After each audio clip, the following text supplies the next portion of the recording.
life to it and giving a lot of nice greenery, which gives shade, gives colour, and is a really nice place to come to on a hot summer's day.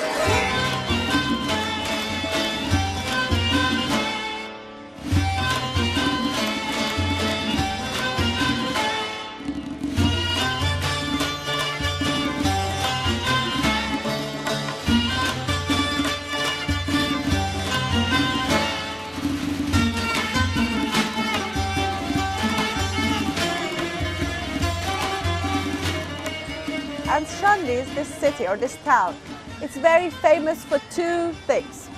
First of all, Shandiz cherries are very famous. You get the best cherries from this area. And the second one is shishlik, this kebab, which is shishlik kebab, and you'll get it only in Shandiz in this area. You see how big is this one? Yeah, it's a real specialty with these sort of like lamb chops here. It's all on a stick. Fried, barbecued in the traditional style as well. With some special spices. Yeah, so it's got a local taste. It's not just like any other kebab, sticking meat on a stick and cooking it. This is a real local specialty and something which you have to try when you're here. But also in Iranian cuisines and recipes, the side dishes are very important. Wherever you go, each restaurant you go, you'll have some side dishes. We have 4 of them here. I want to show you. This one, which is my husband's favorite, absolutely, is all the time. It's and it's something I've never seen outside of Iran either. Yes, it's the garlic pickle. It's something very different. So pickled garlic, but it's been kept for a long time. Usually we keep it for a couple of years at least, but you can find them like some of them are 20 years or like 25 years old. You can really tell by the colour how old it is as well. You know, some of the darker ones have been there for years, and all the texture of the garlic is gone, so it just melts in your mouth. He's got water in his mouth already. Yeah. I might have to stop and eat them now, yeah. The other one you can see here, it's zeytun parvande, or as Stu call it, zeytun parvande. Yeah. So this one is olives, but not only olives, means the developed olives. These olives are mixed with walnut and pomegranate sauce and some other spices and some other nuts, and made to a kind of paste which has olives in it, and it's something really special, very special. It's a slightly sour taste, but something that goes really well with a lot of other foods. And the mix of the nuts, the fruits, and the olives just make it such a delightful sort of treat to have, either by itself or with other dishes. And the normal pickles, you can find it everywhere. What you see here, it's not ice cream, it's butter. It's butter, but it's a very special butter. It's animal fat butter, so it has a very strong smell and taste and flavor. We use this butter on the rice to give more flavor to the rice. This is just 4 of the side dishes you can have in Iran, but there are like lots more. Yeah, I mean, talking about the butter, this area, as well as being famous for these foods, is also really famous for its dairy products. Has a lot of things like yogurts, cheeses, butters, but also the meat itself and the leather. Mashhad, out of all of Iran, is most famous for its leather products. It has anything from belts and bags and the normal things to really exquisitely tailored ones. Certain things you can get nowhere else in the world. Yes, that's true. But the food is getting cold, so we better start eating. Yeah, absolutely. I'm sorry we cannot share it with you. You should come to Mashhad, then drive to Shandiz, come to this place and have it by yourself. Absolutely. You might. Perfect way to get out of the city. Yeah.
So we're back from our little rest up in the tribal village, which is here in Shandiz tourist complex. And we're looking around, we thought what better place could we stop and have a cup of tea than by the river here.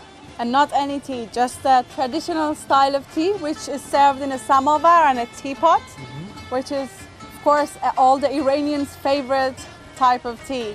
Yes, I mean the tea here is like, the samovar would have some sort of burner at the bottom. It could be oil, could be wood, could be coal, or nowadays gas.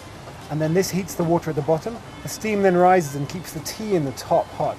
So you serve the tea from there and then add water to it, so you can have stronger or weaker as you like to taste. Yes, it's quite hot, so I have to be careful.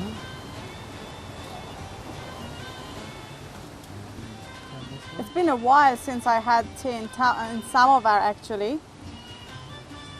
You won't find it like very regular in Iran now. So you have to come to such places and have some tea. This is for you. Thank you for being with us. We're gonna have some tea and stay tuned for the other episode of Iran Travel Guide. We will have more to come with this show for you. Thank you and see you later. I have to serve for myself too. Men are like this, you know?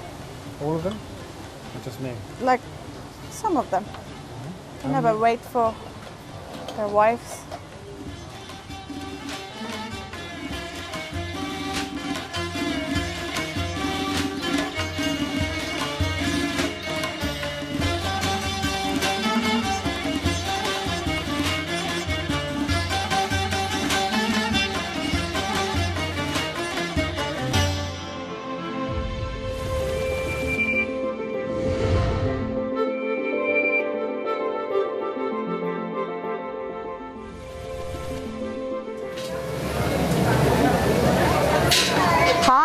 And welcome back to Iran Travel Guide. We are here today in the city of Ramsar in north of Iran. Yes, and as you can see, we're wearing very different clothes to what we usually wear, and there's a very special reason for that.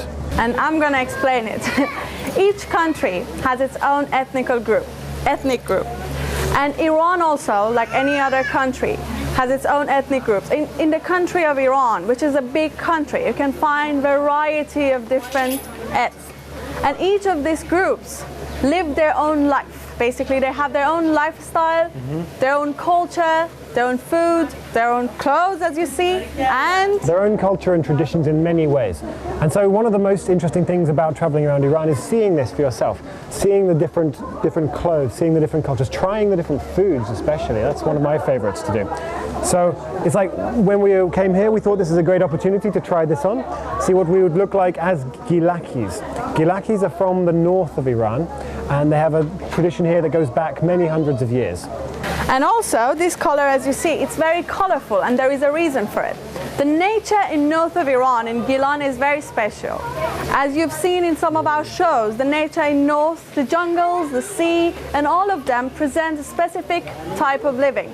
And these colors are inspired by the nature colors. And you see, I'm very colorful, I'm quite excited. You are, I'm not. You know, it's like, you're very beautiful. How do you like wearing it? I love it. I love it. It's very colorful and it's very comfortable. Very good. But one thing very important maybe like if you come right now to the city, you don't find many people wearing these clothes. But these clothes are available for anyone, tourists or people who are interested to buy them. You do see people in the villages still wearing clothes like this, inspired maybe a couple of generations on, but it's still part of the culture, part of the tradition, and it's used for a lot of festivals. A lot of festivals in the area celebrating the local culture. Yeah, so wearing these clothes, I feel like I have to go and bake a bread. Very good. So yeah, let's go. We're gonna show you around and show you more of Iran. Thank you so much. Very nice. You have to go to work? I do. I'll see you in the afternoon. Goodbye. We'll go home.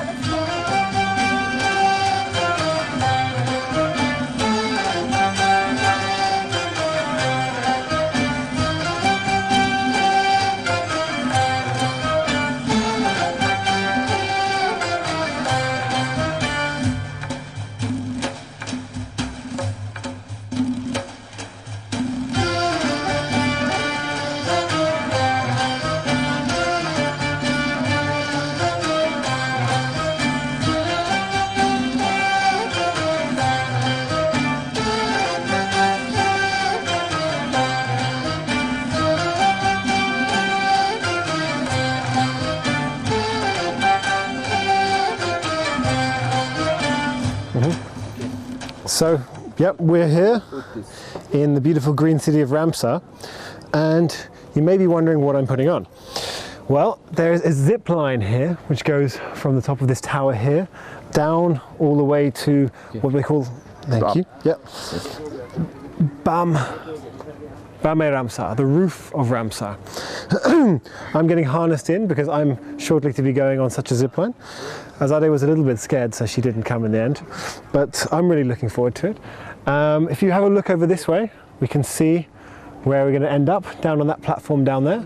I'm not sure how far is it, how Less than 30 seconds. about less than 30 second zip line, so presumably going quite fast.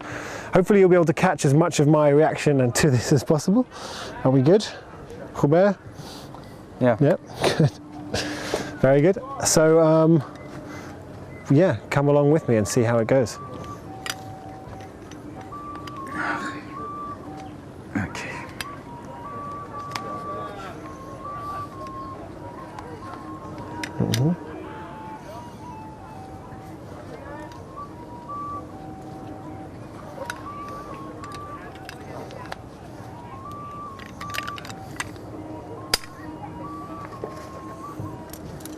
As you can see, there's quite a lot of gear that goes into this, but all for safety.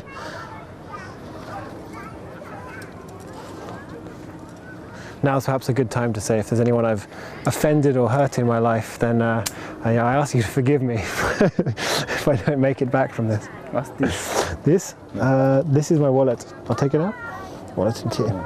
There we go. No wallets or keys.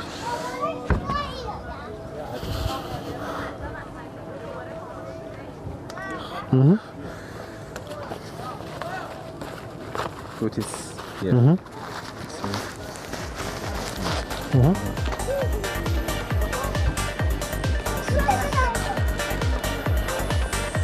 Very good, thank you.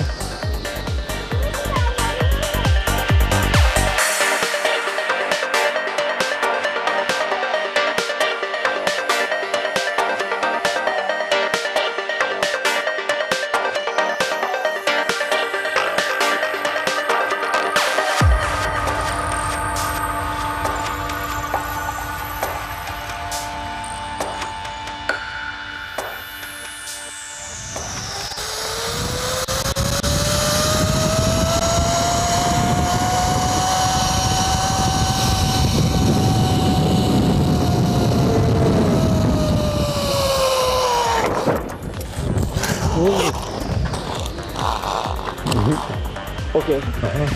Yakam.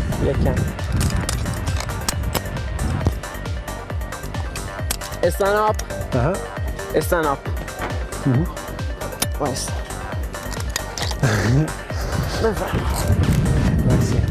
Sarah, hello.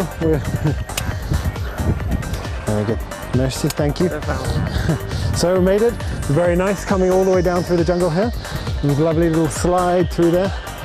Very great way to see the scenery and all this mist we've got around us. If we have a look out where we've just come from up here, you can see that come through these trees, you're brushing past the things, not quite hitting them, but very well designed course, really nice, really good fun.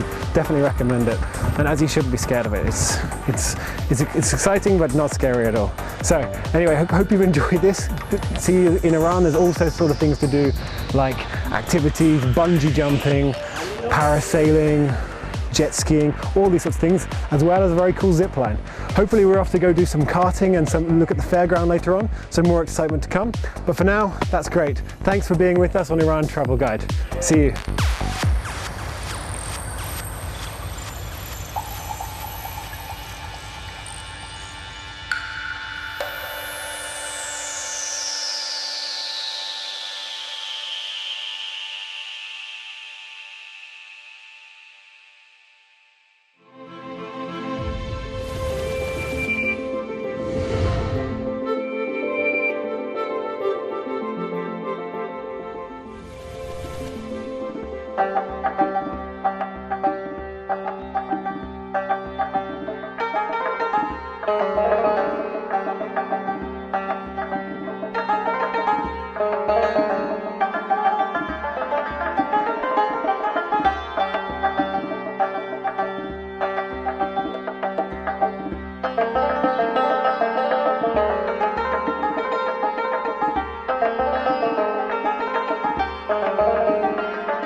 So we're standing here in front of the mausoleum of Ferdowsi, one of the greatest poets that Persia has ever produced.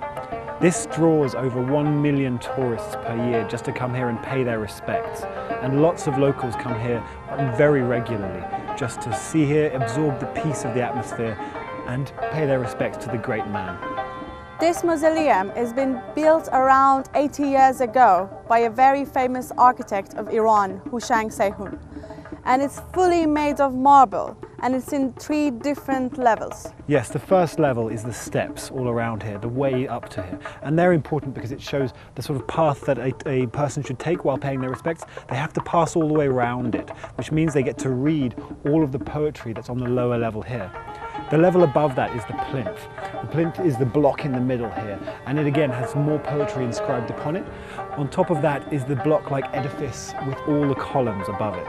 If you are familiar with Iranian ancient architecture, you can easily see the connection between this mausoleum and the old and ancient architects of Iran, which has been done in Achaemenian time. This mausoleum has been built based upon the Pasargad, where the Cyrus the Great's resting place is there.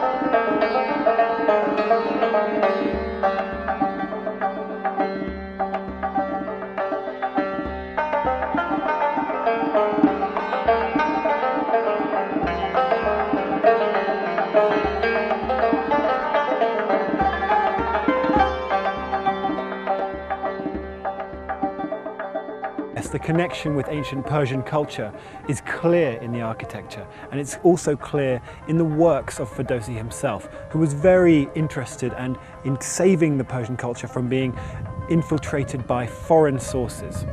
And that is the connection, because he was very nationalist and that was in him. So his grave also is about very Persian and it's very original. Yes, underneath here is where he is buried himself. You can go down the sides, and when you go down there, there's carvings which show some of the stories from Shahnameh or the Book of Kings, stories which still resonate to this day with the Persian public. Down there, his slab is made of marble with an inscription bearing his name, his date and place of birth, and also a little bit about him. So visitors, after coming here and showing their respects to the mausoleum, they can go down and see his tomb, and at the same time the ambience there, it's in a way that you feel you're in the middle of the stories of Shahnameh, so you feel that instruction. Yes, absolutely. The stories have become such an important part of Persian culture and remain that way to this day. Inside here is a suitable resting place, a peaceful place. We mentioned that it's been constructed about 80 years ago, but in fact this location has been the site of his grave ever since. The city of Tus, as it was for many hundreds of years, stood and was great. Alexander the Great came here and conquered it. And then, much later, unfortunately, the Mongol invasion destroyed much of Tus. So what you see now, it is renovated a couple of times, and what you see as a final one has been done around 80 years ago. So we're going to go have a look inside. Come with us as we show you around this beautiful monument to one of Iran's greatest poets. Join us.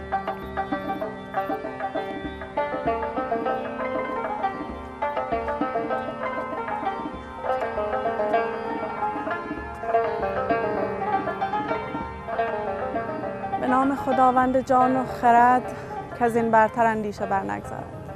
خداوند کیهان و گردان سپه فروزنده ماه و ناهید و مهر. So basically in the old Persian books there was an intro always. The beginning of the book was in admiration of the God. So it's sort of giving the qualities of God, yes, praising it, dedicating the book. Exactly. So this is how Ferdowsi started his book Shahnameh, which says, in the name of the God, who is the owner of the soul and the wisdom.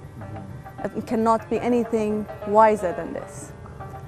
the God who is the owner of the world and the planet, and who is giving light to all the planets. And he uses the old Persian word for God, Khoda. Khoda, yes. And it's talking about the names of the God and how great he was, and how you cannot start anything without his name. And then he goes toward the beginning of his chapter of the book, about talking about the country at that time, about the Pahlavans, the concept of Pahlavans, and the country. It's very beautiful. I mean, even just with the script and the way in which it's been put together, you can just see that there's a simplicity and a beauty to it. Yes, and the poem itself, you know, it's beautiful, it's simple, it's understood by all the Iranians. There are like things about Iranian poetry that some of the poets, their poems are not easily understood by all the Iranians, so you should be familiar with the language. But Ferdowsi is very easy because the language, not the words, there must be very old words, but the language, the way he talks is very simple. He speaks simply and from the heart. And of course, because the stories of his book is so great, so keeps you on, you know, so you cannot leave on, so you have to listen and you understand it very well.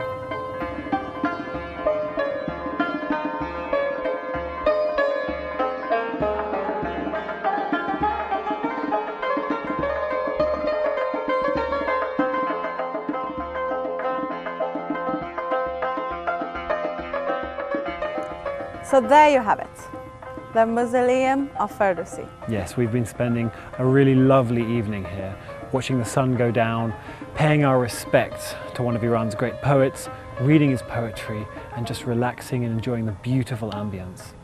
And this is going to be how we're going to finish this episode of Iran Travel Guide. Yeah, there's really no way we could think of doing it better. It's been great to have you with us. We're going to continue here in Iran Travel Guide to show you around the country, taking you to some of the interesting sites to whet your appetite for a trip here in the future. Stay tuned with Iran Travel Guide from Iran. Thank you and good night. Take care.